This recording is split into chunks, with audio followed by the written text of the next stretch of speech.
তুমি যে আসছিলে বাড়ি থেকে, তোমার বাড়ি তো আমাদের এই মসজিদ থেকে 2 কিলোমিটার দূরে। এই আসার পথে তো অনেক হিন্দুদের পেয়েছো যারা রং হাতে পিচকারি হাতে ছিল।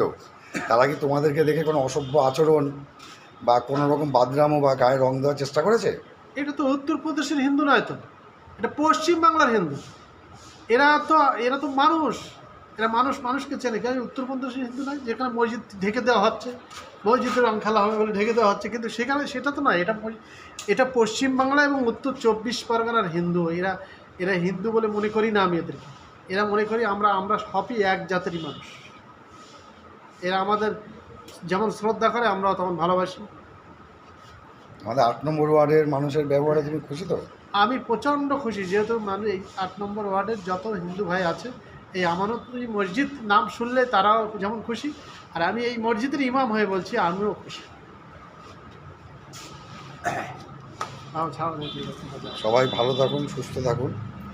একমাত্র ভারতবর্ষের ইতিহাসে একটা মসজিদ, তার নাম আমানতী মসজিদ, যেটা সম্পূর্ণভাবে পরিচালিত হয় আমাদের পরিবার, বসু পরিবারের দ্বারা। এবং এখানে যে মুসলিমরা আসে তারা 2 কিলোমিটার দূর থেকে আসে। কিন্তু আজকে আমাদের মসজিদে আমি সারাক্ষণ ছিলাম, একটা জিনিস দেখলাম, ধর্মপ্রাণ মুসলিমরা তাদের ধর্ম থেকে একটুও বেরিয়ে যায় না। তারা কাতারে কাতারে লোক এসে এখানে জড়ো হয়েছিল এবং তারা নির্ভয়ে নির্ভীকভাবে এখানে এসে নামাজ পড়েছে, ভালো শান্তিভাবে গেছে। আর আবার বলছি, আমাদের মসজিদটা ঠিক যেমন একটা হিন্দু মায়ের কোলে মনে করবেন একটা সন্তান, এই মসজিদ।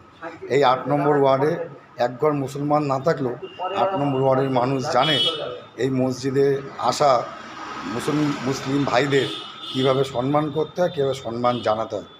আমি পার্থসারথী বোস।